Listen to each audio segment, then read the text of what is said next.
આ તરફ બનાસ ડેરીના ચેરમેને મહત્વનું નિવેદન આપ્યું છે। શંકરભાઈ ચૌધરી તરફથી આ નિવેદન આપવામાં આવ્યું છે। તેમણે કહ્યું છે કે બાયો સીએનજીના પંપ આત્મનિર્ભર માટે ખૂબ જ મહત્વના છે। બનાસકાંઠા જિલ્લાના બાયોગેસ ઉત્પન્ન કરાય છે। ગાય ભેંસના છાણમાંથી બાયોગેસ ઉત્પન્ન થાય છે। કરોડોની માત્રામાં બાયો સીએનજીનું ઉત્પાદન થાય છે। બાયો સીએનજી બનાવાય તો ભારતમાં ક્યારે પણ તંગી નહીં સર્જાય।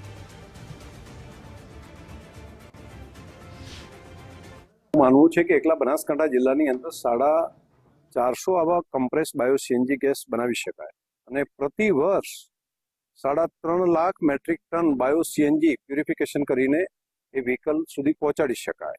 આવું જો એક જિલ્લો આવું કરી શકે તો પૂરા દેશની અંદર પણ કરોડોની માત્રામાં ગાય ભેંસ છે, તેના ગોબર છે અને તેના ઉપર જો વિચારીએ તો માત્ર વિદેશથી ગેસ લાવવા ઉપર આધારિત રાખવાની જગ્યાએ આપણે પોતે આત્મનિર્ભર બની શકીએ। એ સ્ટ્રેન્થ આપણા દેશની પણ છે।